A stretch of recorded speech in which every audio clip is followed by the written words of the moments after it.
I'm going to call to order the May 10th, 2023 special meeting of the Hastings School Board.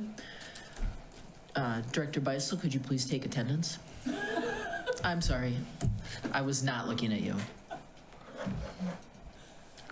Director Tate. Here. Director Zuzik. Present. Chair Hedin. Here. Vice Chair Mom. Here. Director Beisel here. Director Davis. Here. Director Dressley. Here. All right, we have everyone in attendance. I would ask at this time, please stand if you are able and remove your hats to repeat the Pledge of Allegiance. I pledge allegiance to the flag of the United States of America and to the republic for which it stands, one nation, under God, indivisible, with liberty and justice for all.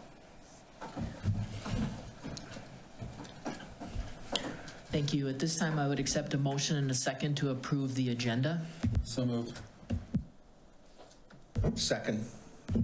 Motion Davis, second Zuzik. Is there any discussion? All those in favor signify by saying aye. Aye. Opposed, same sign.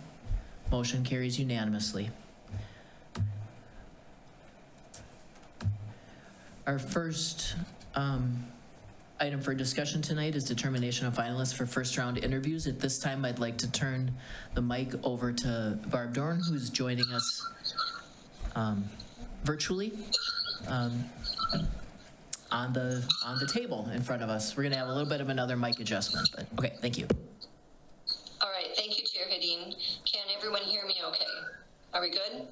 Wonderful. Thank you so much. It's nice to see all of you. We have a lot to cover tonight and a lot to do, but this is a very exciting time for Hastings Public Schools. By the conclusion of the meeting tonight, you will have announced the finalists. Those you'll be interviewing next Tuesday for round one. And in the meantime, I'm going to do my absolute best to keep us on track. So that is accomplished usually in approximately an hour, but we'll take as long as it needs to answer questions and make sure the board's comfortable with the decision. We are going to cover 4 things tonight. The big one, of course, is the finalist discussion. But first, I want to go through some homework. And this is from our last meeting. You did receive an email with a part 1. And part 1, we're going to revisit that interview schedule very briefly and also talk about round 2 a little bit. And also go through the interview guidelines of how that's going to happen and what your role will be as board members. So that's part 1. That won't take us too long, but that's a refresher and a confirmation of what's going to happen. Then the part 2 we're going to get into does get into talking about the recommendations MSBA has brought forth for you. I will first overview our vetting process for folks just to better understand how we've arrived at our decisions to recommend these folks to you. There's also some sample motions in there that won't take too long to cover, but you have some choices to make when you do make the motions for the rest of the superintendent search. And then finally, I will, the third part of the meeting, review our recommendations by alphabet identifier only. I know I keep saying this, but all of the names of your applicants are private data until and only if they are named a finalist. And so I'll present the candidates that we are suggesting you consider for interviews, and then we'll turn it back over to the board to discuss and deliberate, ask me questions about why or why not. I'll do my best to answer those in the context of data privacy laws as well. The last thing we'll do tonight won't take very long, as we want to circle back around to the schedule for next Tuesday. Depending upon how many individuals you choose to interview will affect that draft schedule for round 1. So I don't want to let you adjourn the meeting without finalizing what time we are starting on Tuesday based upon the number of people you're going to interview. So if it's okay with the board, I'm going to proceed with the part 1 information, the first of which was the first round interview schedule. You have already seen this. It is for Tuesday, May 16th. Currently it says draft, and it begins with candidate 1 being interviewed at 10 o'clock a.m. There are slots for 6 candidates to be interviewed that day. You can interview more than that. You can interview less than that. That'll be one of the decisions that you make tonight. I want to double check at the very bottom of this information. It says that all interviews will be held in the district office conference room A and are open to the public. Is that correct? Yes. All right. That's correct. So that is the plan. These interviews will not be live streamed, correct? Correct. The deliberations will be live streamed. Correct. Are any of the interviews or deliberations going to be recorded? We'll have candidates ask us that. The interviews will not be recorded formally. I don't know that we can constrain the public from my understanding is that we cannot constrain the public, but they will not be recorded. The deliberations, we will move to our media center where we're currently located, and if we use the same technique that we're using now, it goes out on a Facebook Live, which is available and stays available after. So deliberations will likely remain recorded. Thank you. And will someone in the district be getting information out about that so stakeholders are aware of where they can gather to watch the deliberations if they aren't able to come to the room you're in right now? I'm not going to type that up, but just so we know where things are happening and how. Is that something that Becky is working on coordinating or communicating? Yes, she gave both a nod and a thumbs up. So we'll place that information on the website as well, so people always know where things are happening and when.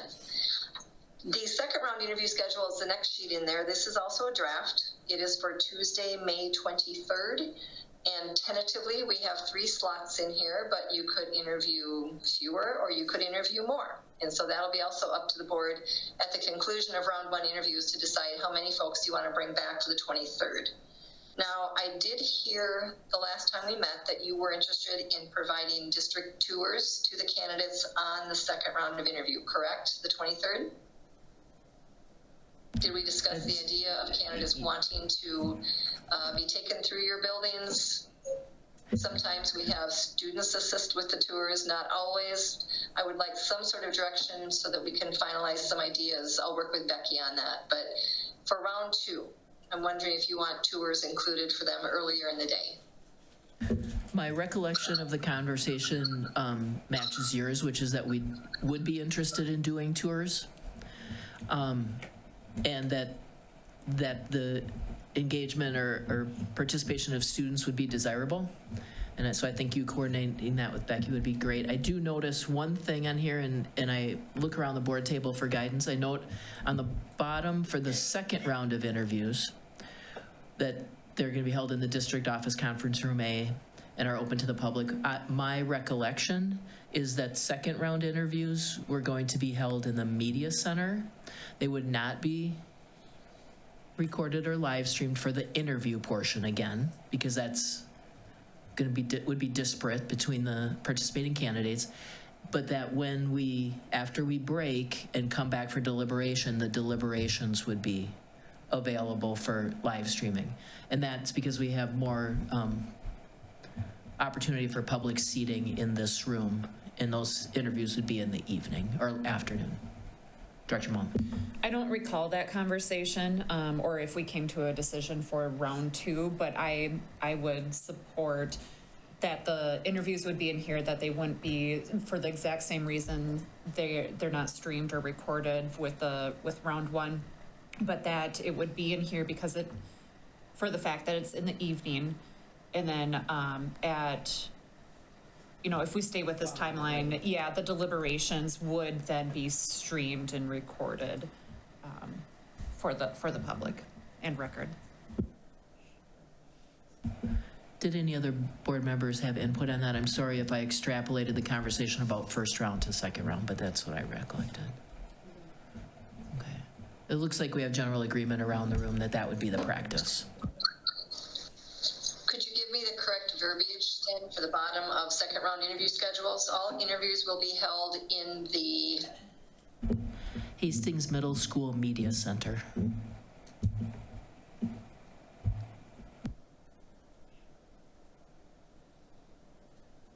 All right, thank you. So all interviews will be held in the Hastings Middle School Media Center and are open to the public. That is for round 2 on the 23rd. Okay, thank you for confirming that. All right, so I just wanted you to see the second round schedule, knowing that is to be determined for sure next Tuesday night after round 1. Then I'd like to take a moment to go through the interviews and the deliberations. This is a guideline for you. If you have the page that says Superintendent Search Candidate Interviews is highlighted in yellow, and the word script is in blue.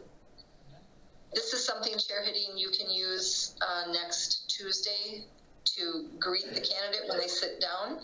And you don't have to use this verbatim. These are just some of the things that we would suggest you cover with everyone when they first enter the room and are seated. You want to welcome them, of course. Give them the lay of the land that you're going to be doing second round interviews on May 23rd. Let them know that you'll be rotating asking questions and that you will be taking notes. Obviously, we talked about notes and how important that was, that they be appropriate, professional, and not in the don't ask category. But let them know that so they don't think that you're not making eye contact with them. And then I also noted here, a copy of the interview questions will be on the table for the candidates so that they can read them while you are asking them. The difference is there are actually 17 questions. So I can bring a copy of this if you want that's corrected, but there are 17 questions that you selected for round one. So that one update there.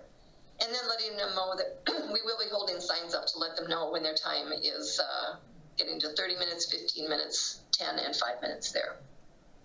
The introductions, I want to mention for everyone's sake, all of the board members, we would ask that you briefly state your name and how long you've served on the board. Please limit it to that.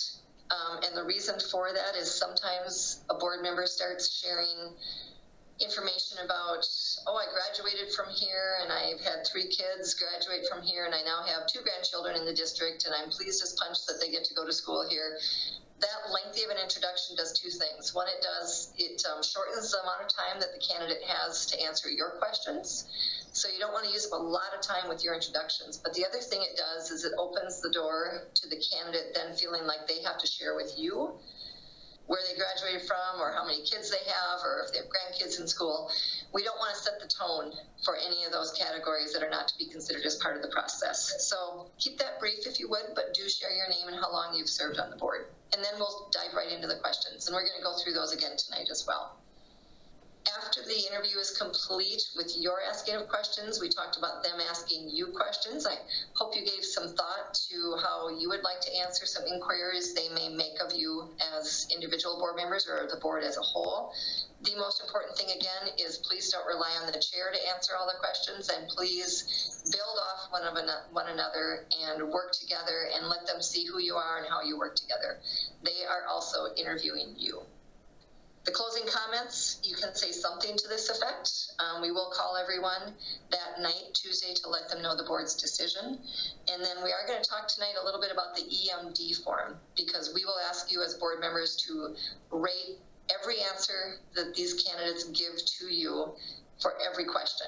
And so I'm going to cover that in just a moment. But there's an electronic form that you're going to have the opportunity to practice with over the weekend. And then on Tuesday, you'll be taking notes probably on hard copy, and then you can go online and enter your results as well. If you don't want to enter your results, I can enter them for you if you give me your hard copies. That's a general outline of the interview. Any questions on, quote, the script? All right, hearing none, let's go to the next page, which is the deliberations. This says outline instead of script because it really is just an outline.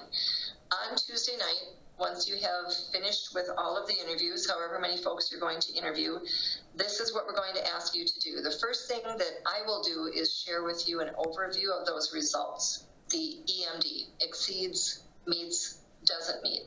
All of you have evaluated each candidate's answers. And so I'll share with you an overview of what that looked like. I will give you copies to take a look at, but it is not a tool that's going to tell you who to move on. It is just simply one tool to give you an idea of how the board is leaning with your impression of the answers each of the candidates gave you. And then we'll turn it over to Chair Hedin to facilitate a conversation. We recommend that you each get to say at least one thing about each candidate that's a strength. And I know we talked about trying to keep the conversation positive, not critical of the interviewees. And then when each board member has had a chance to maybe share one thing or two, you can move on to the next part of the evening. But the one thing I want to suggest is that if you, for example, interview 6 people, I would suggest, Chair Hedin, you start with a different board member each time for each of the 6. And the reason for that is whoever goes first sometimes mentions 5 or 6 strengths, and then everyone else is like, yes, I agree. Yes, I agree. Yes, I agree. What she said, what he said. So if each person gets to go first and limit it to 1 or 2 things, even though you may have a long list of strengths, 1 or 2 things, and just keep going around until you've obviously said the great things about each of these candidates. So at that point then, for round 1, there's no reference checks the board's doing for round 1. That's when, following discussion of strengths, the board will then individually share whom you're leaning toward. We do not want you to rank the candidates and say, my first choice is Jane Doe, my second choice is John Doe, and my third choice, I don't know, maybe Janice Doe. But don't rank them. Simply say, this is who I'd like to bring back on the 23rd. And you can go in any order. You don't have to come up with more than 1 or 2, but you can if you want to. And that consensus will start to build. Sometimes you come to consensus really quickly about who you want to see back on the 23rd. Sometimes you get stuck. And one of the ways we talked about last week that you can get unstuck is, if you have to, you could go to the opportunities for growth, where people might be a little bit lacking in the background and skill set compared to the other candidates. So that's in here that says, if you get plateaued, you can identify growth opportunities, but you don't have to go there unless for some reason you're at an impasse. Someone then makes the motion of who you want to bring back for the 23rd. It's seconded. You'll take a vote after there's any discussion. You do not have to be unanimous on that decision. Similarly, tonight's decision on who to interview does not have to be unanimous. You simply have to have a majority. However, as I mentioned, it's a very good thing if you can reach a position where it is a unanimous vote, simply because of the message that it does send to your community and to your candidates. You don't have to. If you are in the minority, we encourage you to state your opinion, explain why you're supporting the candidate or candidates that you are, and then think about whether you in good conscience could vote with the majority to have it be a unanimous vote. Not required. Simply a demonstration, I think, of leadership, because we did hear loud and clear in your stakeholder report that the divisiveness in the community and the district is desired by everyone to be stopped. And if the board can lead in that regards, that is a good sign for the conclusion of the search in the first year for the superintendent. But again, not required. Then we'll have homework. Even after you've named your finalists for the second round, we have a couple of things to check off. You'll see here that we're going to finalize questions for round 2. I'll bring those with me based upon the conversation last week and how round 1 goes. We're going to have some suggestions for you. We'll confirm the schedule. We'll talk about who's going to do the reference checks on behalf of the board. Did we decide, was there someone or 2 people willing to do that? I seem to recall somebody volunteered. Yeah, I think that there were 3 of us, Director Tate, Director Dressley, and Director Zuzik.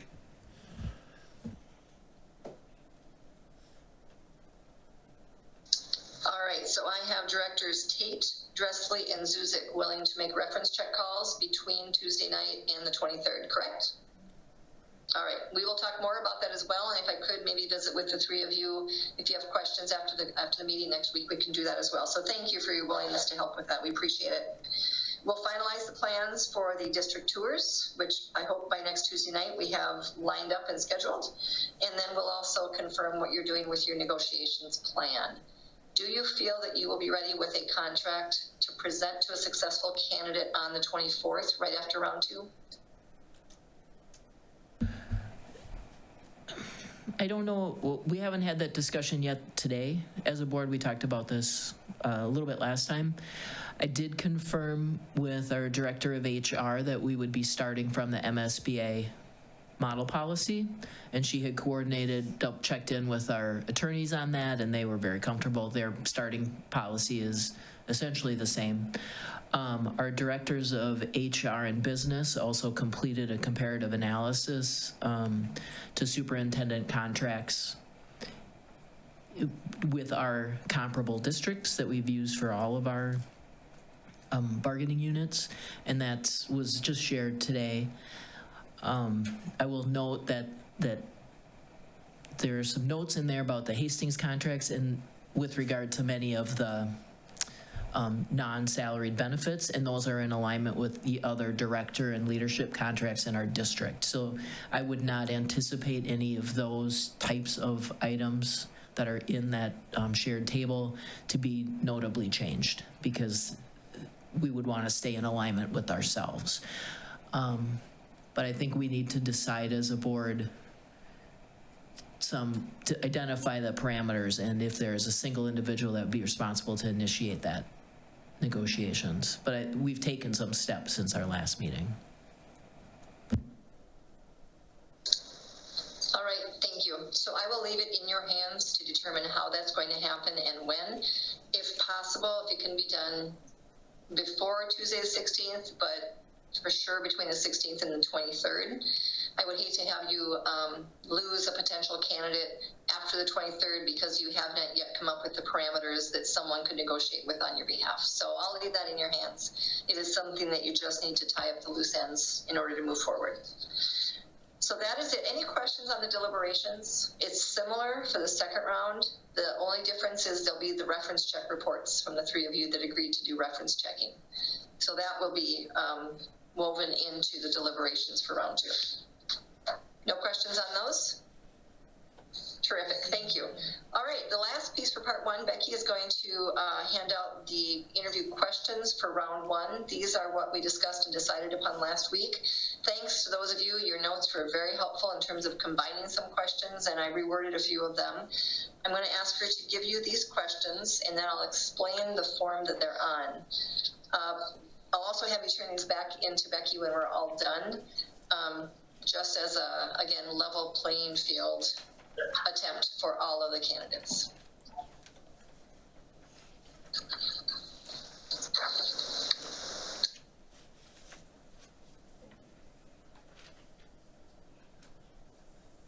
Oh, pardon me.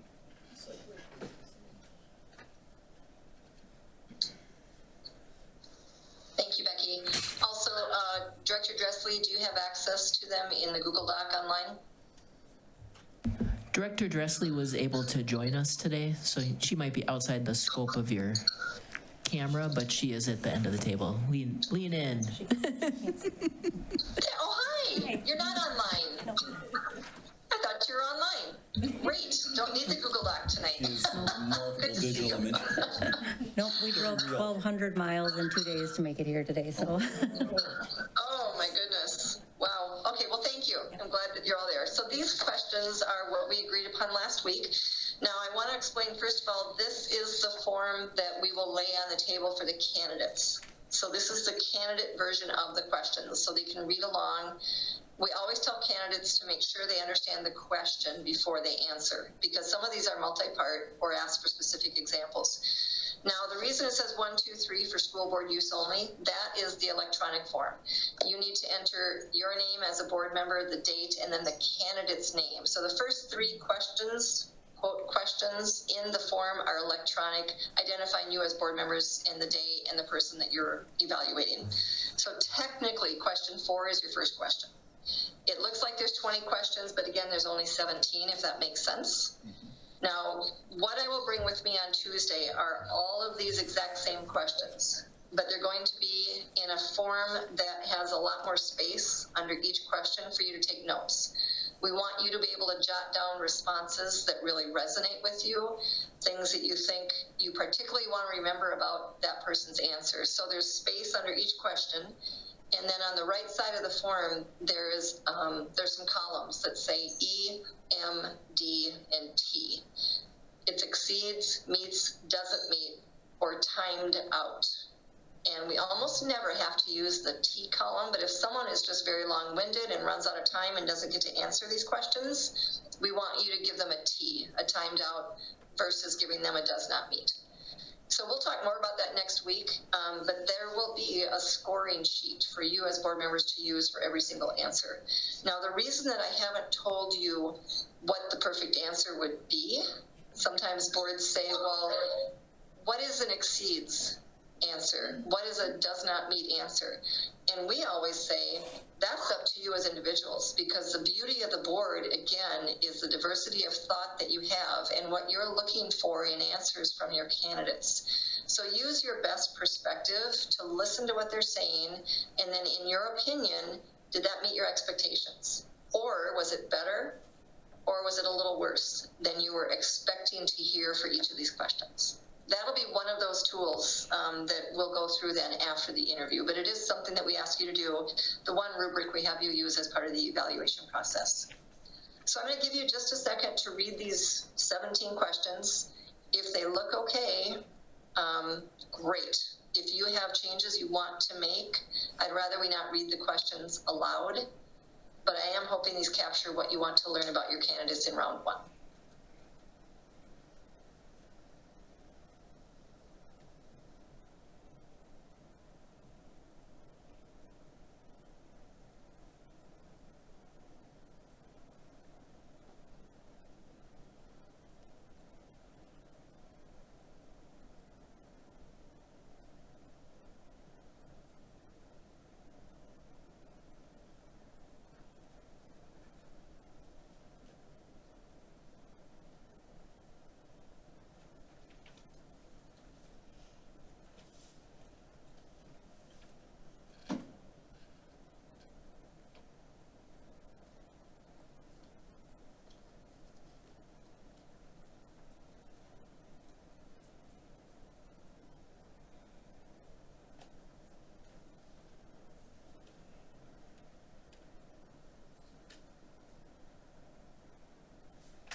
Has everyone had an opportunity to read through all of the questions? Do we need another minute?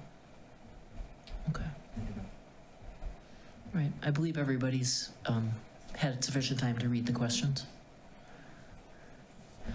Are we looking for comments or confirmation? What are you looking for, Ms. Storm? I am looking for confirmation that these will be okay to use on Tuesday, and if so, we'll put them in the electronic form for you. Are we good with these?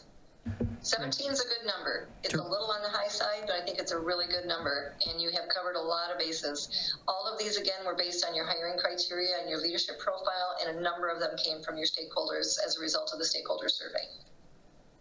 Are we good to go? Director Tate has a comment. Just one extremely minor thing. I think the questions look great.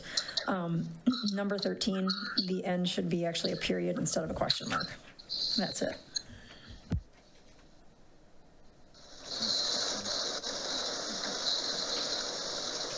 I'm sorry, I couldn't hear that. There was some feedback.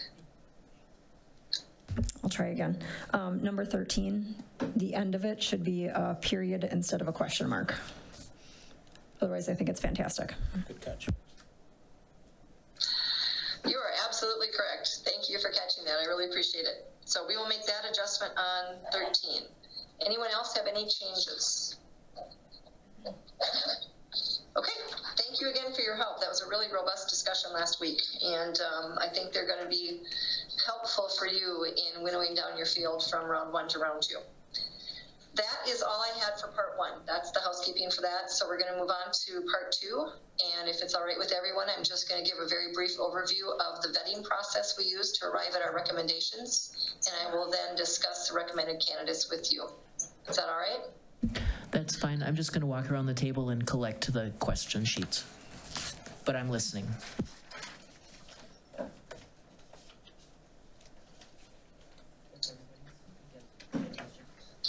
This information is in your packet. It was emailed to you as well. And I just want to, for anyone who is listening to the meeting tonight, just to run briefly over how MSBA arrived at these recommendations. First of all, again, all of the board had access to all of the application information, which we appreciate the time and effort you put into looking at those things. We do feel it's really important that as the hiring authority, that you put eyes on all of the material in terms of who is interested in serving as your next leader.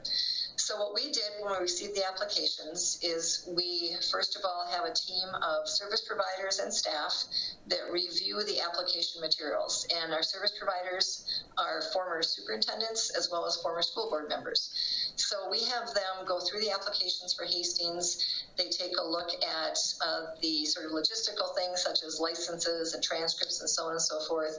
They also have the hiring criteria and the stakeholder survey next to them while they're going through the application materials, particularly not just their background and experience, but their answers to the questions that you chose, the interview or the questions in the application, and also the letters of reference and how those weave in with what it is you've said and your stakeholders have said you're looking for there in Hastings.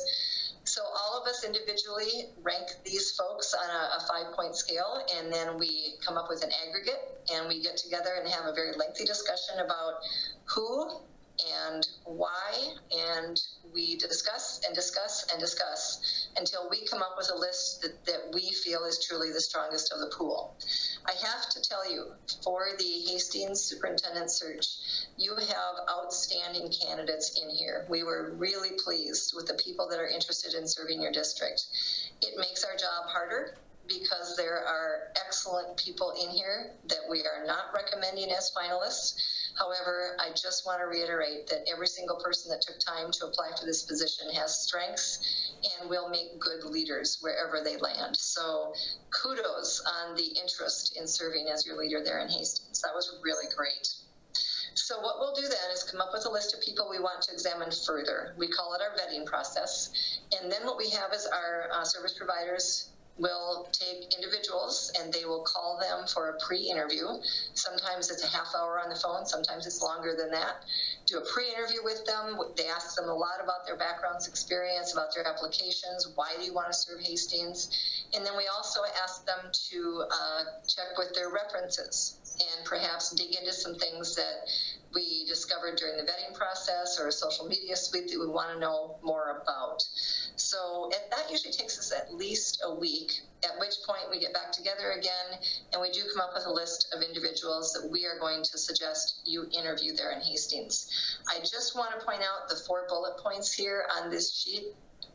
You can, one of 4 things, accept the recommendations made by MSBA, accept some of the recommendations made by MSBA, accept some of the recommendations but replace others with candidates that the school board would choose to interview, or forfeit all of the candidates that MSBA is recommending and come up with your own list. That is entirely your choice. We have put a lot of work into this and we are very confident in our recommendations. However, you're the school board, and that's why we wanted you to look at those materials. I will then, if it's okay with you, proceed with the verbal overview of each of the candidates that we are recommending, unless there are questions on the interview, or excuse me, the vetting process. No? Director Zuzik has a question. I think we'll need to have the letters and name associations in order to know who you're talking about. Look at Becky. I know, she's so awesome. Oh, yeah. Oh, that's true. Thank you very much. I'm going to circle back to the motions just for one second because it won't take very long, but you look at these motions, there's some highlighted. The only thing I want to point out to begin with is that very first motion. If you use that tonight, please, whoever does make the motion, only use those alphabet identifiers. No names at any point until that motion has passed, okay? So we'll circle back to those later. Now you have the list in front of you. I am pleased to report that MSBA is going to be recommending as finalists for Hastings candidate A, candidate C, candidate D, candidate E, and candidate K. These are not in alphabetical order. They are completely random. So I'm just going to proceed and tell you why. A brief verbal overview of each of those 5 individuals. I'll begin with recommending candidate A for the position of superintendent for the 23-24 school year in Hastings. Candidate A has experience as an assistant superintendent, principal, director of teaching and learning, executive director of elementary and secondary education, and as a teacher. Their current licenses are as a superintendent, principal, and teacher, and their education includes a doctorate, master's, and a bachelor of science. One of the things that we ask for each candidate is, why are you interested in this position? Why Hastings? And so we ask them to send us a short blurb, a couple of sentences specific to Hastings, and it's in their own words. So the candidate's reason for interest in this position for candidate A: the leadership profile elevates a supportive learning environment for a diverse student body and to develop opportunities to overcome equity challenges. This has been the work I have led in my leadership positions. While this work does not come without conflict, it is work that must be done and led by the superintendent in collaboration with the school board to establish a collective why and buy-in among stakeholders. To see this as an elevated focus area shows the board's prioritization of equity. Reference descriptors, and these are things that their references told us on the phone or perhaps in letters. They told us that candidate A is visible in the schools and community. They are highly dedicated and collaborative. Their knowledge of student-centered learning, closing achievement gaps, and professional development around DE&I and belonging are immeasurable. By identifying what's best for individual students, references told us that candidate A creates the positive trajectories and bridges fractured relationships. This candidate is held in high regard, has the soft skills needed, and maintains a strong focus on student well-being, academic progress, and results. And finally, we have a short statement about MSBA's recommendation as to why we feel candidate A is worthy of an interview. Candidate A has the depth and breadth of experience necessary for the superintendency by having served in a variety of roles within K-12 applicable experience. Candidate A has had leadership experience in both large and small school districts with the continuum of socioeconomic status. And furthermore, this candidate's dissertation was centered on school finance. So they have a deep understanding of budgeting, state and federal programs, and how to align resources within a system-driven framework. We feel this candidate meets your hiring criteria, and they have acknowledged a desire to interview if invited by the board. Candidate C is next. Candidate C has experience as an assistant superintendent, principal, and assistant principal. Their current licenses include superintendent, principal, teacher, and guidance counselor. Their education includes a doctorate, master's, and bachelor of science. The candidate's reason for interest in your position: Hastings is a special place with a rich history of community pride. It has that small town feel while being large enough to offer a variety of experiences for all students. I am fully aware of the opportunities and challenges that today's public schools face. I have a track record of successful leadership, listening to stakeholders, articulating a common vision, and getting people on board to implement that shared vision to provide opportunities for our students to reach their full potential. References describe candidate C as being an outstanding educational leader and a person of character and integrity who is focused on student learning, relationship building, and staff empowerment. Another reference called this candidate a rare leader who truly knows how to build culture and connectedness within a school district. One reference noted candidate C's strong skills in the areas of budget, finance, negotiations, public relations, and community partnerships, as well as their collaborative leadership style. MSBA's recommendation for candidate C includes that they have a notable set of educational leadership experiences, including the demonstration of the Hastings leadership profile preferences. This candidate is committed to an educational environment of equity and success for all students, demonstrating an ability to work with diverse populations across the school district. We believe candidate C has exceptional people skills and possesses instinctive abilities to successfully interact with a wide range of individuals.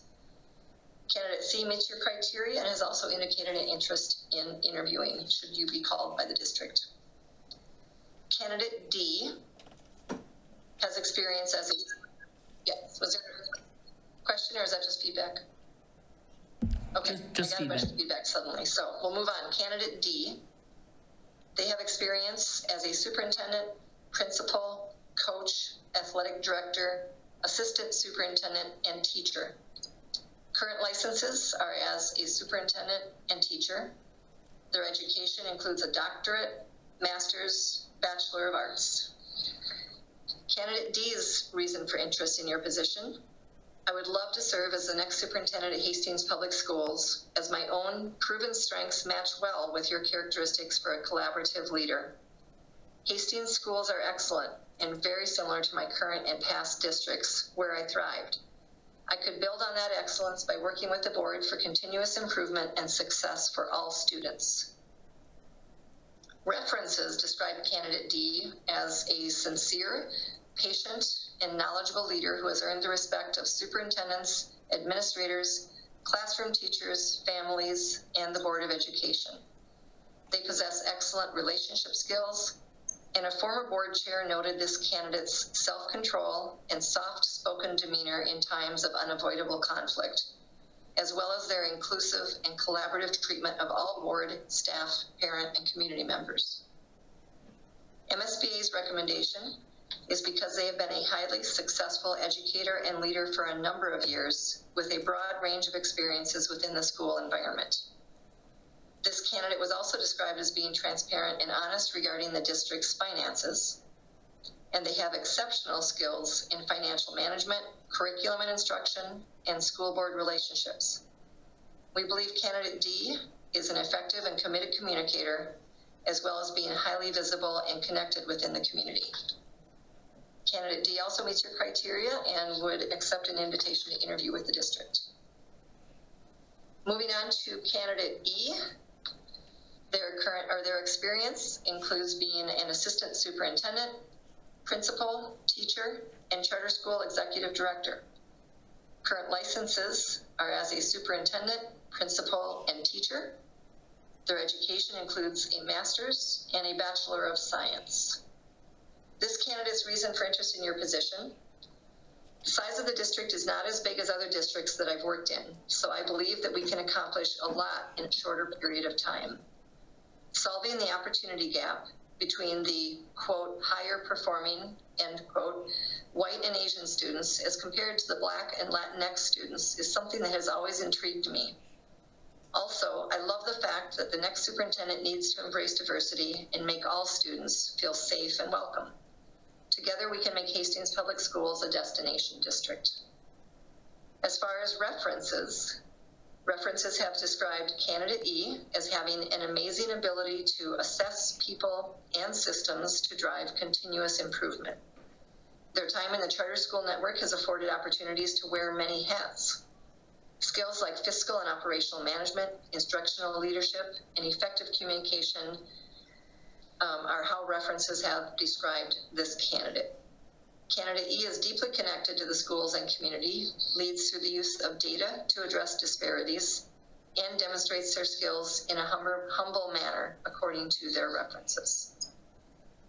Finally, MSBA's recommendation for candidate E comes about because we believe they are collaborative and they are incredibly committed to improving outcomes for all students.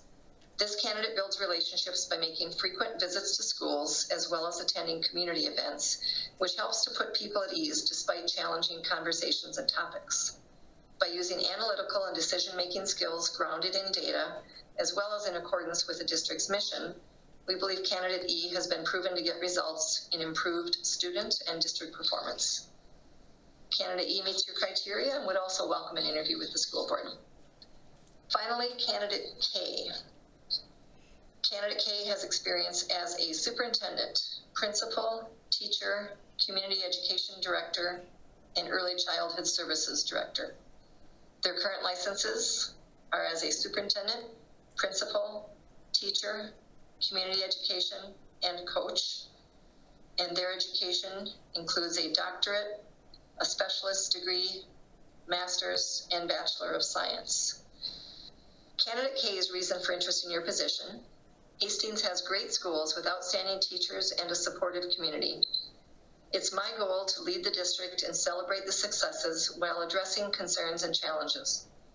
12 years ago, I joined a district with similar challenges and now couldn't be more proud of the trust and support for the district, the financial stability, the new and updated facilities, and the growth of enrollment and curricular opportunities. Together, we will elevate trust and support in Hastings Public Schools as we put students at the forefront. References have described candidate K as having the energy and drive of 10 people, working hard, leading through example of whatever it takes, and demonstrating remarkable perseverance and determination. When this candidate arrived in the community where they currently work as a superintendent, references shared that the district was struggling in many ways: facilities, technology, curriculum, morale, and more. And through candidate K's leadership, the school district has transformed into a growing, thriving, forward-thinking community of innovators. MSBA's recommendation is because candidate K has experience as a superintendent, community education director, principal, teacher, and early childhood director. With this experience, along with their success in leading a school district to increased student achievement, past referendums, a change to a more positive community support for the schools, and financial stability, we believe candidate K would be an outstanding superintendent for Hastings Public Schools. Candidate K has also met your criteria and has an interest in interviewing if you are inviting them to interview with the board. So I just did a lot of talking.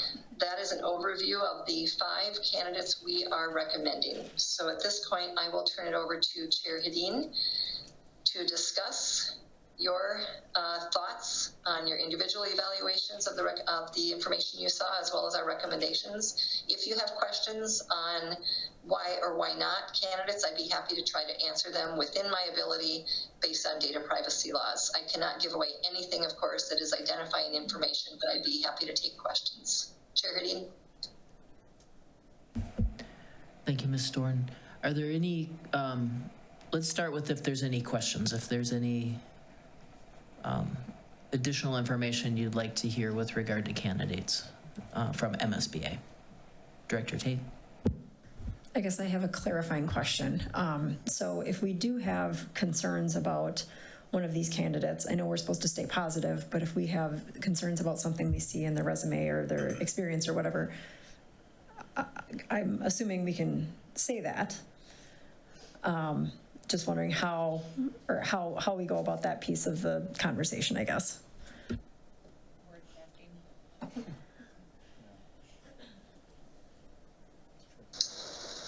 I'm happy to. Yeah, I'm looking to Ms. Storn to see if she has some experience or insights that she can share with us on that.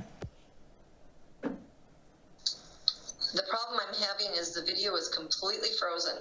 So I can hear you okay, but I can't see if anyone is waving at me or wanting to ask something. So is there a way to we can see you see if just we can fine. unfreeze the video? right now, so if you maybe just want to continue talking, and if for some reason the audio goes out, we can reconnect somehow. All right, so what I would suggest is, yes, you can ask questions about a particular candidate if you have concerns about something that you've seen in their materials. The only thing I would ask is don't say anything that would indicate who they are, where they work, maybe even specifically what your concern is if it involves a location.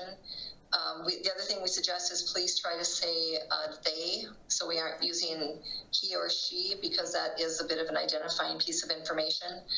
But you certainly can ask, and I will do my best to address whatever concern that you might have. Thank you.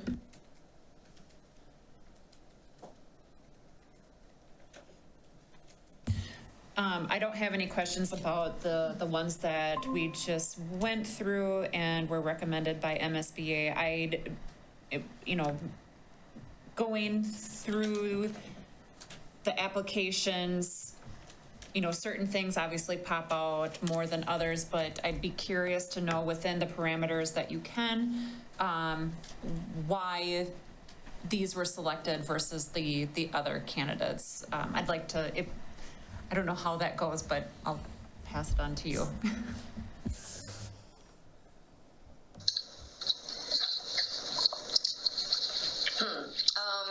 A lot of discussion, a lot of talking about Hastings and what we heard from your stakeholders and the complexity of the community based upon what the stakeholders told us.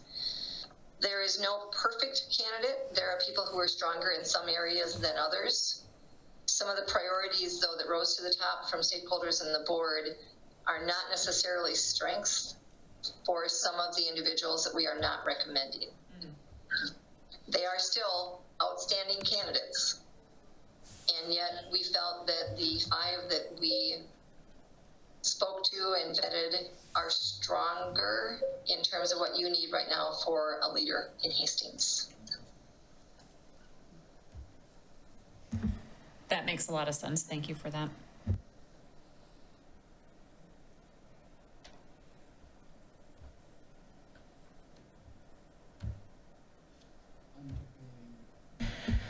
So Director Davis is framing a question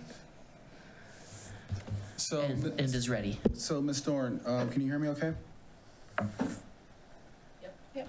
Okay, so beyond what you just articulated, is there anything else? I have 2 candidates in particular. I'll just go one at a time.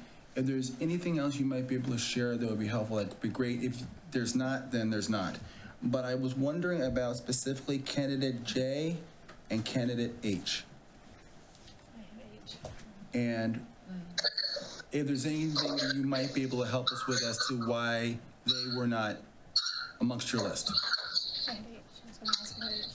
Just to make sure I'm correct, you said candidate J, as in jackrabbit, Correct. and candidate H, as in horse.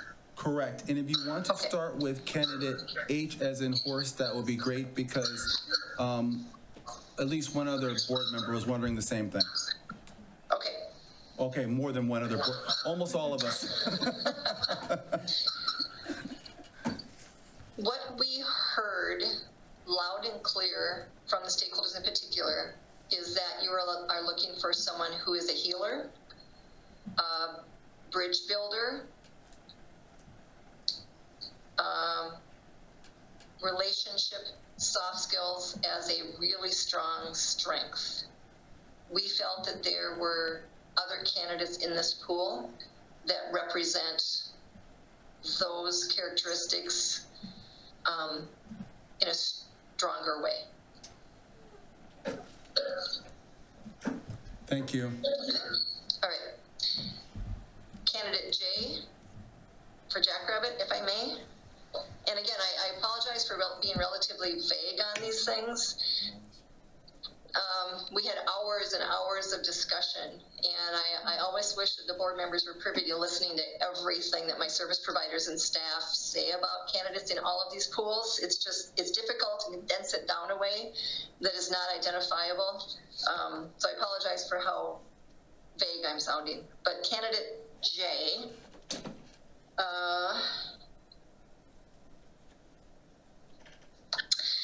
we felt the letters of reference were not particularly strong and were dated.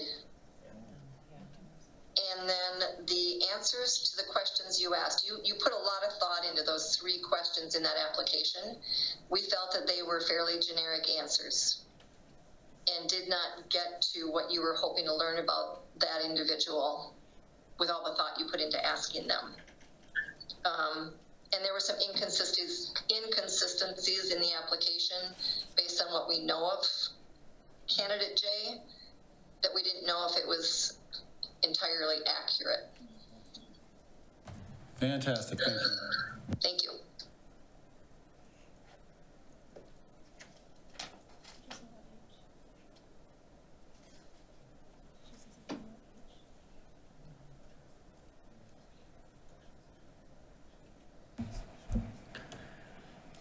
Are there other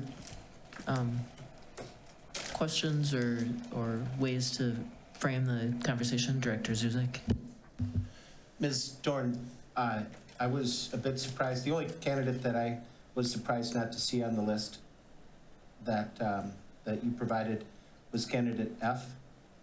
I made that observation chiefly because the situation that they've worked in and the size of district, tone and tenor of the district is very similar to our district. So can you shed some light on candidate F, please? Correct. Okay, so just to be sure I'm right. F as in furry kitten, right? That is frankly fabulous. Frankly fabulous. Okay, yes, thank you. All right.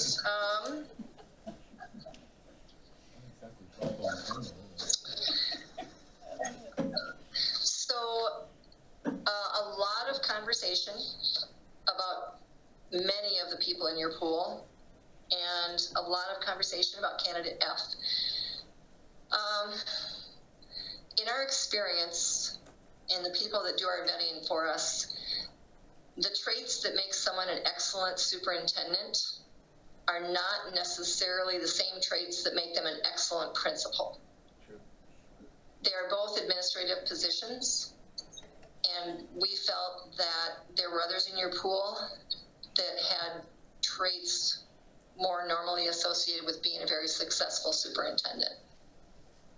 Is that okay? Thank you. Sure.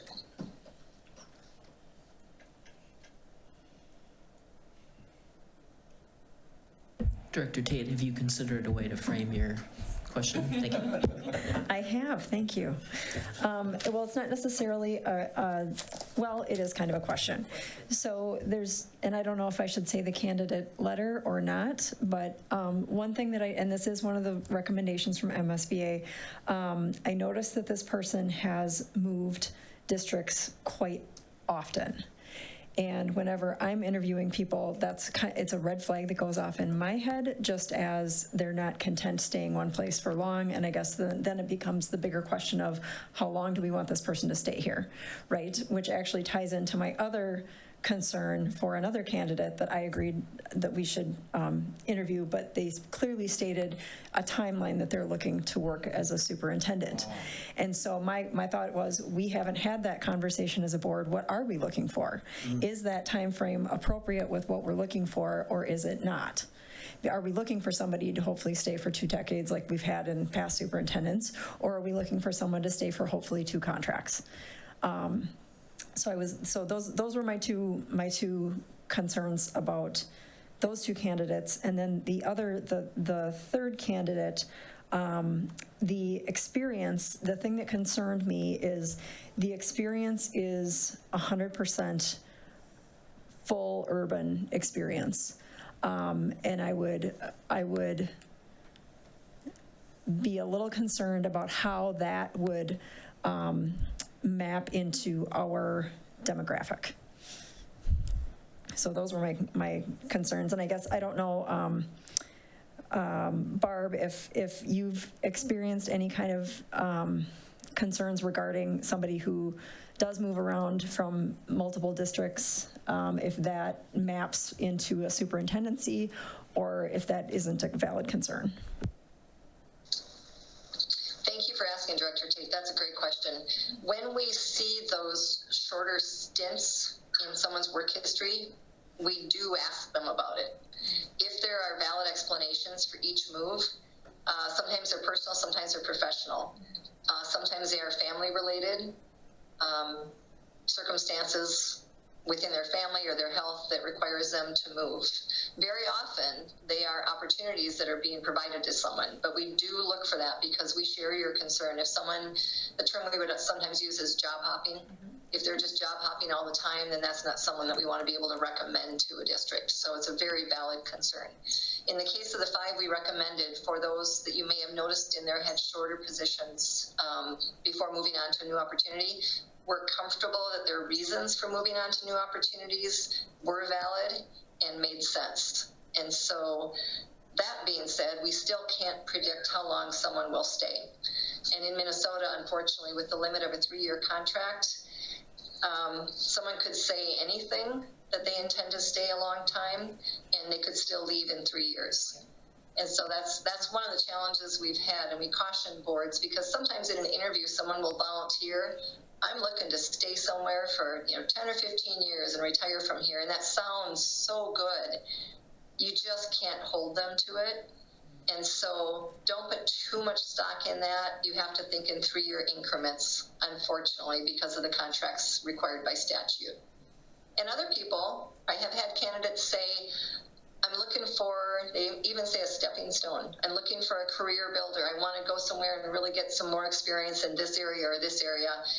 I have a feeling I'll stay for 3 years and then move on. And they'll tell us that. They won't say that to a board, but they'll tell us that.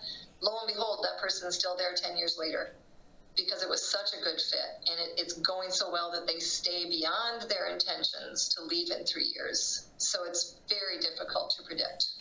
But I do share your concern, and thank you for asking.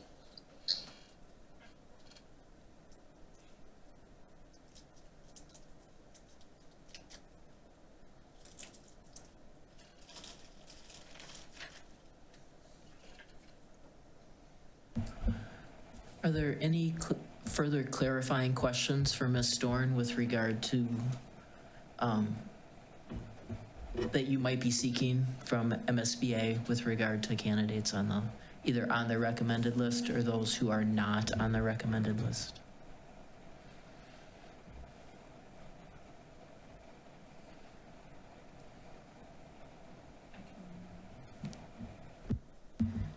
I don't have a question, but the silence to me indicates that we're comfortable with the MSBA recommendations. So I don't, unless there's opposition.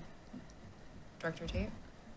I think, thinking through what Ms. Dorn said and everything, I would still like to have a conversation or an interview with candidate H. It seemed like all of us were liking that candidate up front. I would at least like to hear directly from her and have an candidate H would like to hear from them and have a conversation. So that we're all fully comfortable with that vetting. Yes. Director Zuzek, and then I'm gonna call on myself. Ms. Dorn, do you have any of the data that you had from the other candidates that you are recommending? Like, for instance, do you know what this candidate said in the quick pre-interview? I don't have all of the notes from our vetters that had those conversations. The vetters provide me with the information that I read out loud to you. Thank you.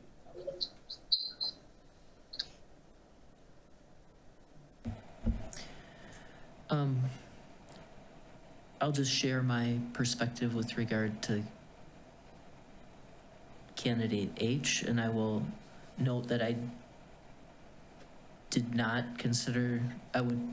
expect to see that name on a recommended list. I did not feel that the information that was provided in response to the questions that we asked and in the cover letters was specific to the questions at hand. And I tried to review our candidates with regard to my high-tech superintendent profile Post-it note, which had both our stakeholder, and I kept it in front of me throughout the review process as I looked both from the stakeholder and the board's perspective, and I just did not see that alignment, and I did not see the specific interest in Hastings. So that did not feel like, and then given that there wasn't a recommendation from MSBA, again, I was not surprised by that. I just didn't feel like it was a strong alignment. And maybe I'm a standalone in that regard, but it was not a name that came forward to me and for that reason.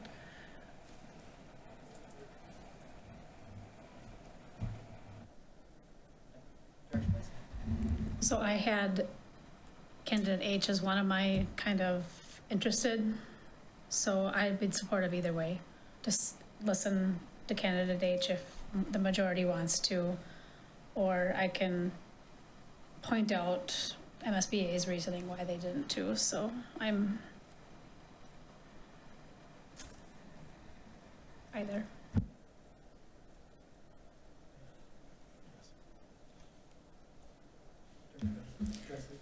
I would support candidate H being interviewed or not being interviewed.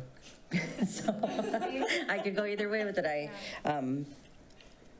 I like the candidates that we're going to interview, but I don't think that there'd be any harm in having an additional interview of a candidate either.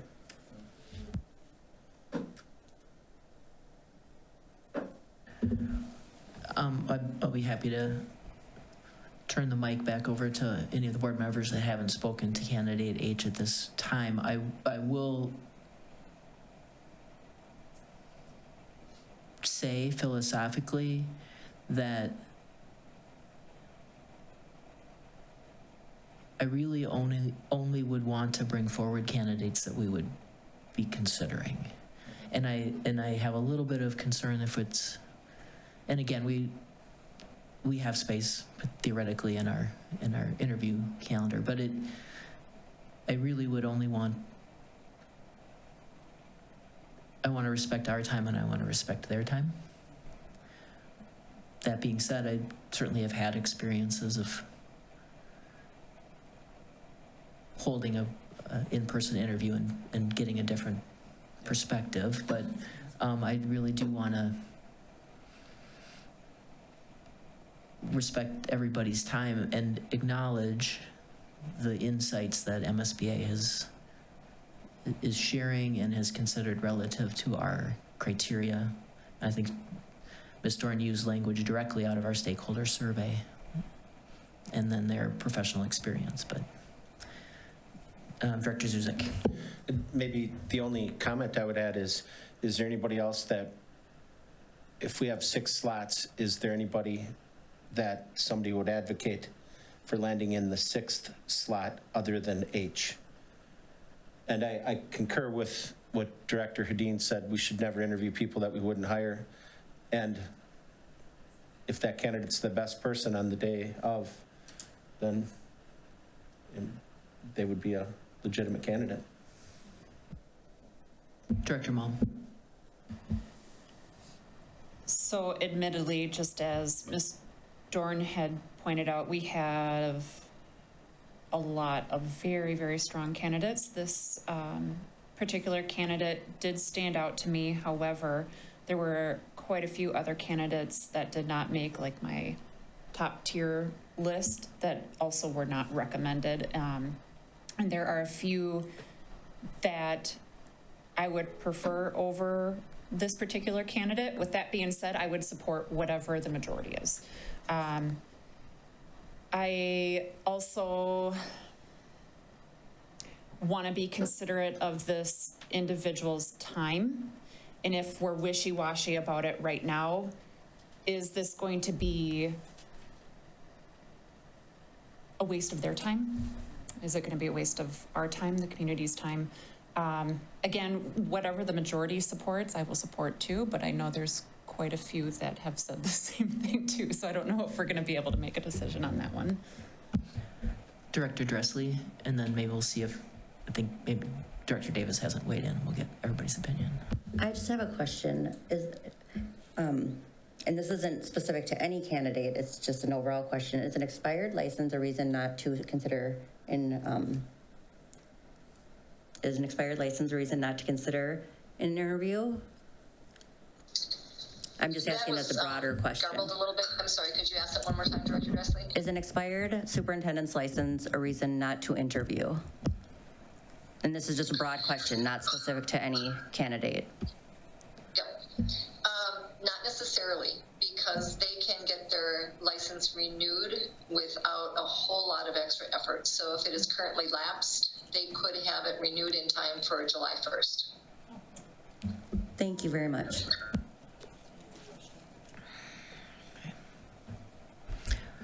Oh, I'm sorry, I left my mic on. Director Davis, would you care to share a perspective with regard to candidate H? Sure. So, in terms of this particular candidate, my thought process is, I guess it depends on, I mean, something has to be used as criteria to screen, vet, you gotta go through all those things.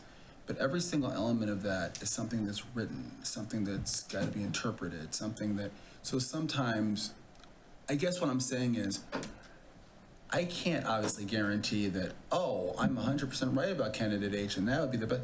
But at the same time, I feel like I personally, I can't speak for anybody else on this board, would like to sit down with this individual for an hour and have them go through the process. And because that's just what my gut's telling me from what I've read. And I understand where you're coming from. I'm just saying that from my perspective, I'd like to sit down with them.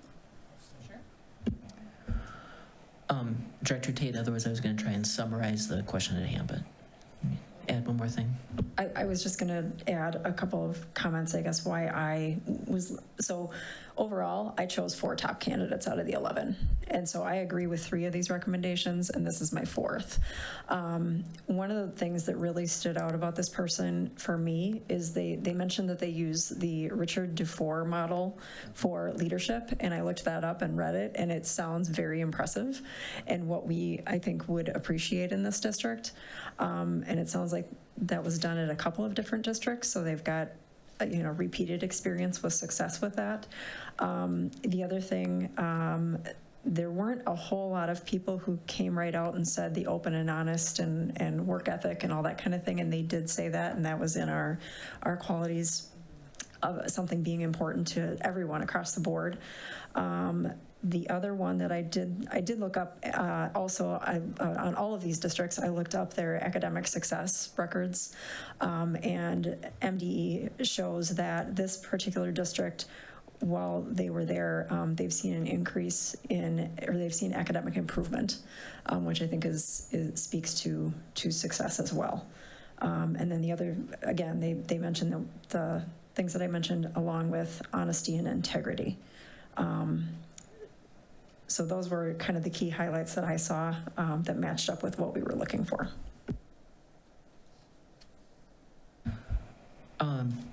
So I'm going to attempt to summarize around the table, and if we feel that, if somebody feels that it's accurate, maybe we could consider a motion. And maybe we need to have more discussion. We'll see where we stand. What I'm hearing is around the board table is agreement to interview the 5 candidates recommended by MSBA and candidate H. So we would have 6 candidates coming in for our first round of interviews. I see general but not uniform head nodding.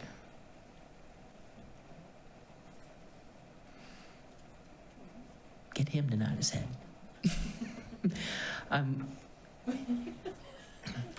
Those of you who are moving your heads, I can see you moving your heads.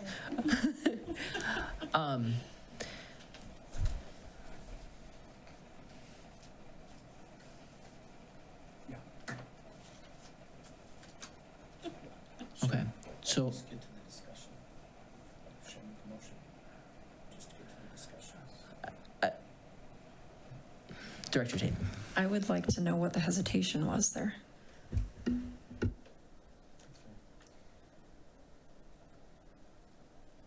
I was going to propose actually removing another candidate, but I'm going to leave it alone and let the interview process play out.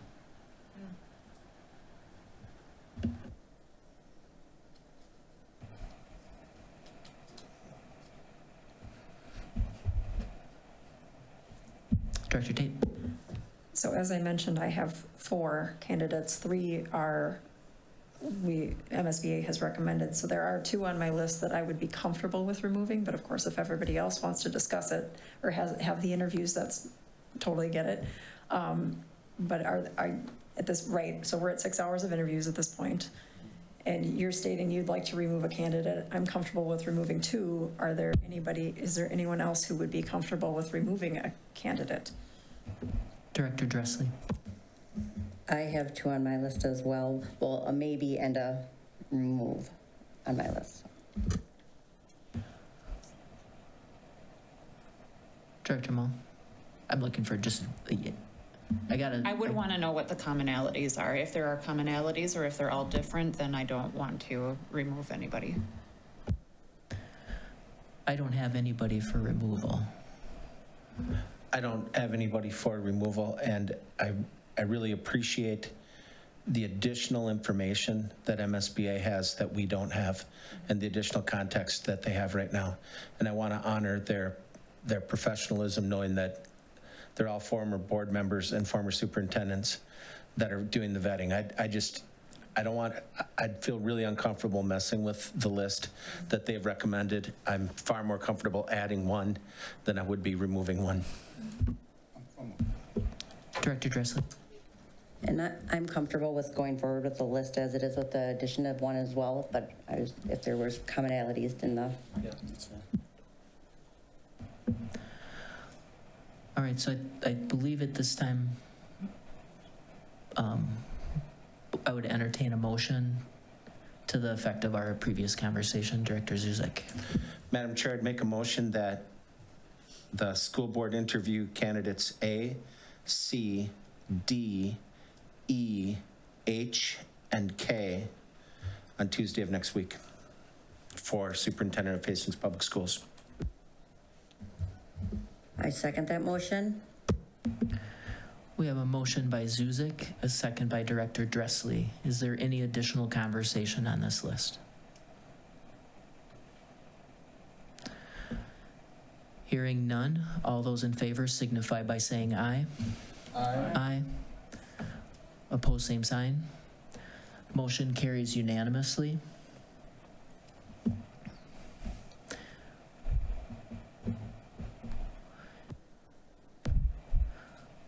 I see Ms. Dorn is making notes, and I'm going to ask for the next step. I would like us as a board to spend a little bit of time having a discussion with regard to the negotiations with our selected candidate when we get to that. Yeah, and please make sure, board members, that you turn in your highlighted sheets as well as any notes that you took in the process of selecting your candidates. All those handwritten notes should also be turned in, is my understanding. Do we hand them in now or do we hand them in afterwards, like after the interviews? After the interviews, isn't it?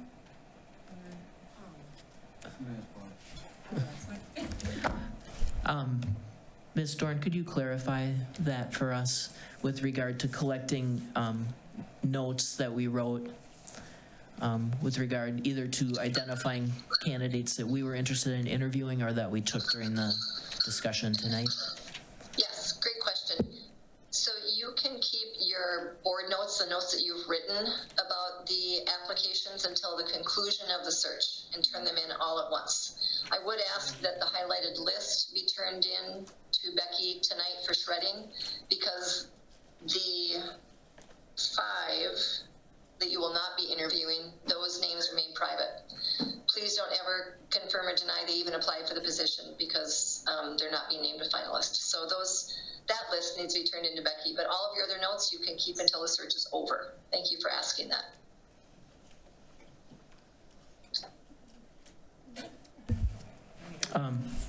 Thank you for the clarification. Thank you for the paperclip, now that I tore it out of my notebook.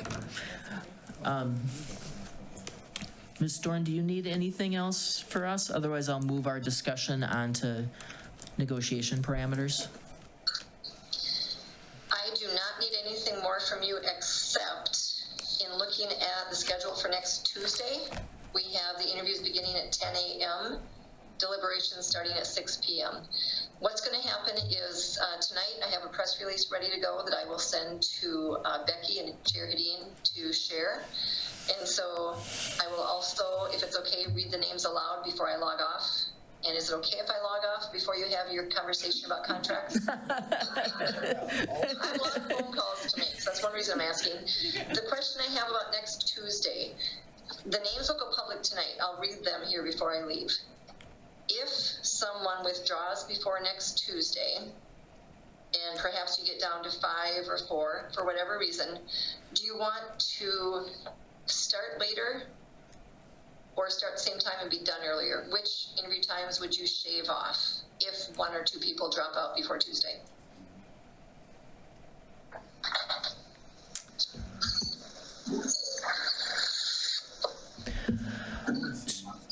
So I'll just propose something to react to. I do think we want deliberations to occur in a larger public space, which means we cannot get into our media center until probably 4 o'clock at the earliest, given when school ends. And I know students are supposed to be out of the building a little bit quicker, but in terms of setup. So I think 4 o'clock would be the earliest that we could begin deliberations, given that we want to hold it in this space. So that's just a piece of data. I don't know if people want to hold it at 6 and just start later, excuse me. Should people get out? We'll have a little bit of discussion and then we'll do some sort of thumbs up, thumbs down thing. Anybody have some immediate insight?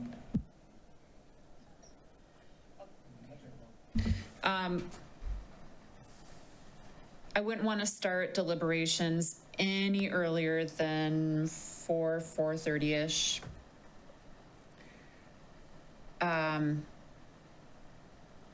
So with that being said, if anybody does drop off, we would have to know 3 days in advance. Yeah.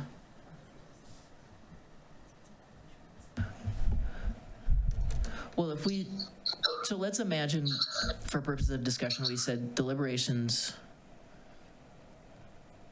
Oh, I see what you're saying. Well, we could just have a longer break. If we were going to say deliberations are at 6, they're just at 6, and then because we have to hold, that time has to be fixed, then we can either have a longer break or we can just, I don't know, I think it defaults to us starting later. With the interviews. But somebody please correct my thinking if I'm wrong on that. That's where I landed too. Essentially, I'm agreeing because first of all, we can't get in until the time we can get in anyway. And secondly, it just seems to make more sense to me that rather than create an incredibly protracted break, to just keep going and grind through it. So that would mean a later start. I agree. It looks like maybe a tiny side conversation going on over here, but okay. The right-hand side of the room has no interest in this conversation. As long as I get food, I'm fine. Okay. Yeah, so Ms. Garcia would like to weigh in a little bit. Barb, please feel free to correct me, but interviews are still open meeting, which means we still need to comply with open meeting law.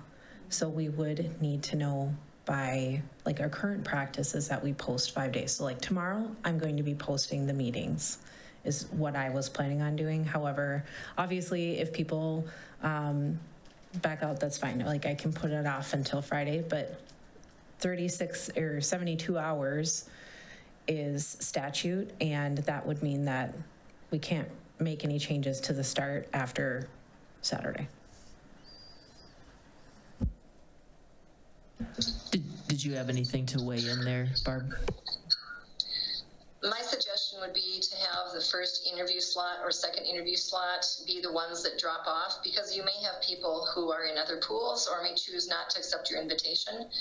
And so one of the reasons that on our schedule, it has those little asterisks by it that say times are approximate.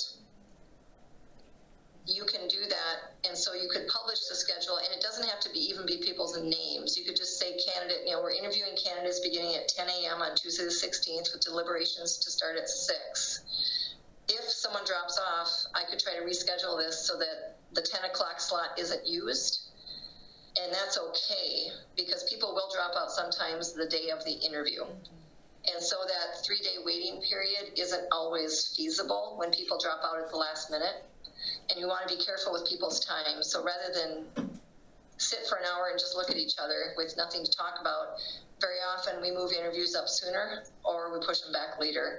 It has to be a little bit flexible. The weather has messed with this all winter long.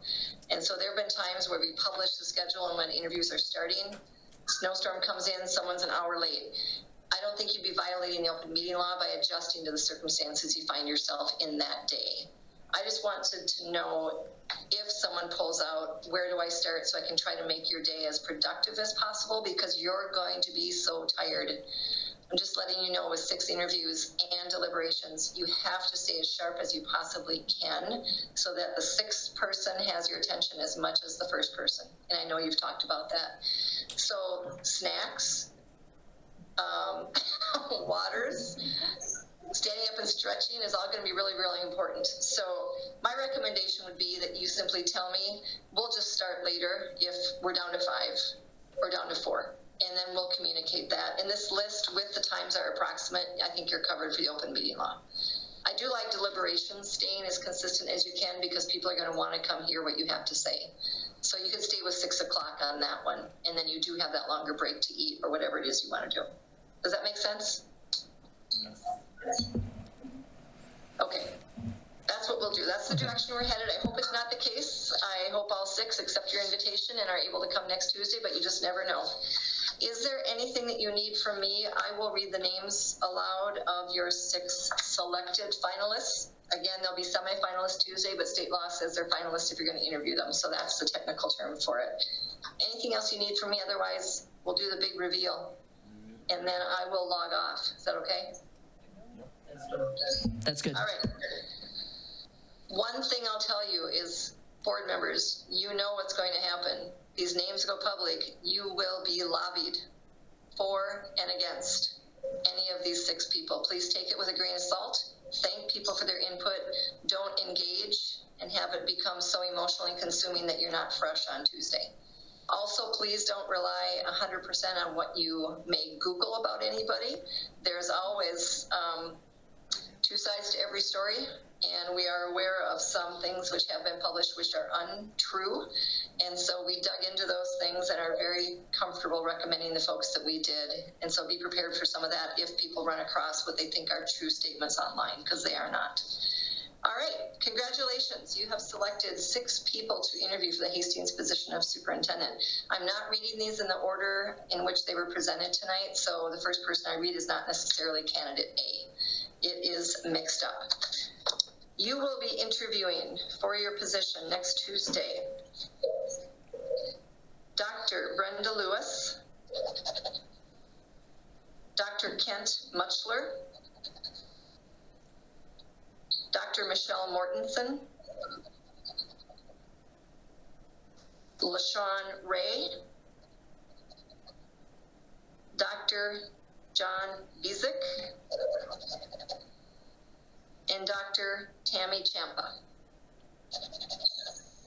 Congratulations to all of those individuals. I will call them all right now, And also I want to thank the people who applied for the position that were not selected. Again, you had a very strong pool, and it was a difficult decision, not just for us, but also for you as a board. So we're looking forward to Tuesday. If you need anything in the meantime, you know how to get a hold of me. All right?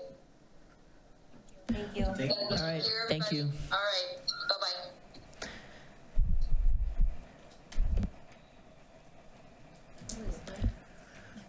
Yeah, that's the view, that's what Barb saw. In retrospect, do we look good on that side? I don't know. Well, I'm wide angle when it gets to me. Taking up that fence. All right, so I think we've gotten, I mean, Barb, so you can all see at this point the advantage of having MSBA help lead us through this process, right? And just how valuable their background work is and their work off-site and developing the questions.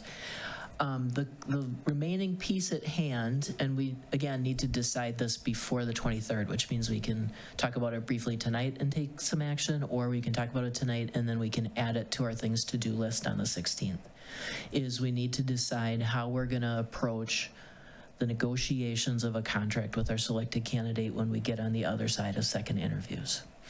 I wanna commend our Director of HR and our Director of Business for the comprehensive analysis that they did of superintendent contracts at comparable districts. It's a ton of data. I have had very little time, honestly, to look at it. It was shared later this afternoon. Again, I think what we've heard from MSBA is that identifying parameters to a single board representative to undertake the negotiations is going to be the most time effective, especially in my estimation when we're coming up on Memorial Day weekend. Because if we try and post 3 days and then, we could have trouble scheduling. That just seems likely to me. But, so I would be looking for a recommendation to identify a single board member to initiate the negotiations. Obviously, the final contract comes back to the board for approval, and then we just have to identify some parameters if we went with that direction. We'd have to identify parameters if we went with the committee too. Vice Chair Malm. Yes, I agree. I do wonder though if it would be more appropriate to have two people so that way they can, there's just more eyes, more ears. One board member may see something or read it a certain way versus another board member. So I wouldn't necessarily call it an ad hoc committee, but having these two individuals to work the negotiations. I don't disagree that there's an add to that, but it does put us in a place of needing to comply with open meeting law because we're having a board committee, more than one board member, work together on board work. That I can ask for clarification from MSBA on that. I could send an email tonight and have clarification by tomorrow, but that is my understanding, and I believe that's what Ms. Dorn has told us in the past. In my conversations with our Director of HR, who has had the experience of hiring superintendents a couple of times in various roles, is that what she's seen done is that the negotiation piece takes place with a legal representative on behalf of the district, the Director of HR on behalf of the district, and the board representative bringing the negotiation parameters, so you have some professional insights in that regard. And that's just one way to get at that, but I can confirm, I will confirm with an email to MSBA what it would mean if we identified two people. Okay. Again, when you go through this very detailed analysis of superintendent contracts, pretty much everything on the right-hand side of the page after the compensation part, which is 80% of the page, the piece that's in the Hastings line is in alignment with what we have in our other directors' contracts. So we're, I would not be looking to move from that, right? Because we want to have consistency internally. It's there for comparison's sake to what other people are offering to get a sense of the whole package. I will say again, and the analysis does contain years of service in the current district. It doesn't speak to if that person was a superintendent at another district prior to the contract, right? So if they've been there 3 years or a year and a quarter, that's in the district that they're currently serving in. Again, I will point out that we were notably below everyone, and the contract that we had considered entering into with Dr. McDowell was still below average. So I think we have to look at a parameter that would allow, should it be a single person identified, or just a parameter that would allow us to go to be average with our comparable districts and task the people involved in negotiations to take into consideration the experience of the person coming in. Because we've seen a number of our candidates are coming from superintendent positions and a number are coming from non-superintendent positions, which I think would speak to where they would be in that offer. But if we leave it, and there is an outstanding question right now, so I mean it's fair to leave this decision, it's going to have to be decided on the 16th. Right, so just have an extra candy bar so that you can make one more decision that night, and we'll have whatever feedback we're going to get from MSBA by that time. Thank you. My experience has been in administrative contracts, there's 3 landmines that you have to watch for. The first one is that a principal or superintendent can come into a job and not need a benefit. And so then they'll say, can I move these dollars to this other place? And assuming that what Lisa said is what we all agree to, that we want to have alignment with our administrators from superintendent through all of the directors and all of the principals and assistant principals, then the answer is no. If your spouse has health care insurance and you don't need it, you can't take the allotment of health care insurance and move it someplace else. So that's a big, both in private industry and in public jobs, the idea that you can move money around is a big one.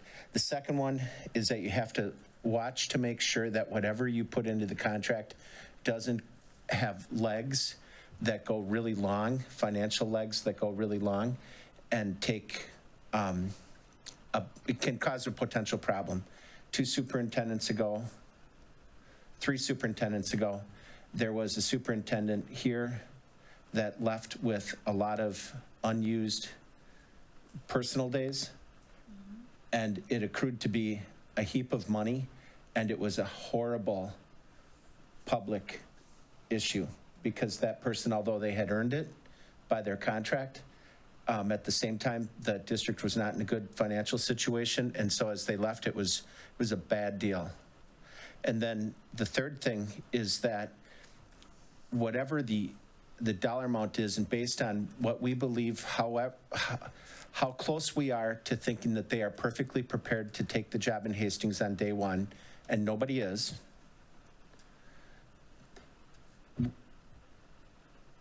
I feel like it's critical that we get to the target salary within the first 3 years. And then if you look at what we did in the Hastings contract for principalship, you start at 95%, and then a couple years later, you move to 97.5%. Then you move to 100% of the mean. And the reason you do that is to help out the next board. Because, I mean, just think about what you just went through. I wasn't part of it, but what you just went through with Dr. McDowell, and he's still one of the lowest paid people around. And that wouldn't have happened if it was built in for him to get to the mean by year 3. And so if we believe that somebody's really close to being ready, then maybe we would say, boy, they should start at 97.5 and then move to 98.7 and then move to 100%. But you have to be at 100% by the end of the first contract. That would be a strong opinion of mine. So again, the variety and where dollars go, I would have a strong opinion that we should stick with alignment with the other positions. We have to make sure that there's reasonable trimming of the legs for benefits, and make sure that there's no golden parachutes, and then get to the mean by 3 years. That's the trouble that you get into with administrative contracts in any district.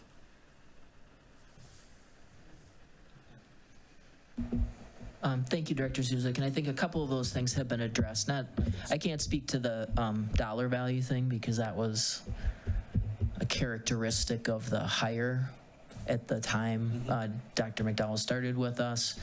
The issues around compensation for unused personal days and sick leave days, those have been addressed in our leadership contracts with limited carryover, requiring them be used within the first 6 months of that kind of thing. So, and that's why we would want to continue that alignment, because those are lessons learned and lessons incorporated.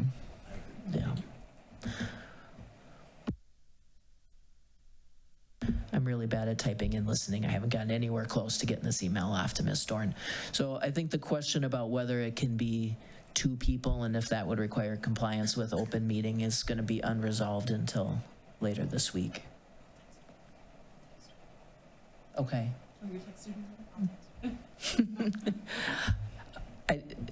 I mean, I'd be happy to try and make a decision tonight, but if we can bring our energy, sufficient energy, to the night of the 16th, in additional consideration, we can do it that night too. Just recognize it has to be tonight or then. Director Davis. I think that just based on the fact that we, just got the comps, I just think we need to digest it a little bit so that what we can do is then bring to the table on the 16th. Here's what we feel the ceiling is on total comp. Here's what you're working with. So, but that way we will have looked at it. We'll know what the number looks like. We can agree on the number then, because we will have had a chance to digest it, and then we can come back with it with that extra candy bar and that energy and get it done then. I would maybe commit to bringing candy bars, but I might not, because I might buy them and then they might not be available come meeting time. So I can't make any commitments about that. Good to know your limitations.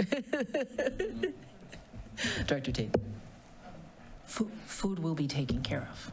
Oh, You will okay. be taken You're care pointing. of. I have notes. Okay. I appreciate that. All right, and I think that's a very fair way to look at it, because it was late in the day. I mean, I think it was a big lift to ask those 2 directors to pull that information together, and it's super valuable, but it's a lot to take in. So come prepared on the 16th, knowing that in addition to deliberations of interviews, deliberations and identifying finalists, and then we will give some direction. We will identify direction on the negotiations parameters. Those will be the 3 things. Seriously, another thing? We're Just so another busy. thing that might be useful, and this is all public information, is to look and find out what their current salaries are in their present jobs. Right. No, he's talking about with regard to the final candidates, and that might be a piece of it. And I recognize that to be a component, and it might speak to their readiness. I will also say that should they be in a position that's notably better compensated than what we are offering, that's a thing that I think they have to acknowledge and make a decision about, right? Because we have a robust analysis of our comparable districts, and it's a practice we're using with all of our bargaining groups. So, yeah, both of those pieces of information would be valuable. Director Mull. Not contract related at all. Do we need to make a decision tonight or next Tuesday, or did we already make one and I just totally blanked it out, with the background checks for round 2 candidates? Were we gonna talk about that further and we just never made a decision? That's kind of vaguely what I remember. I'm looking in the attachments and board book because I think it was in maybe presentation 2 as a potential sample motion. A criminal background check. So, okay, thank you.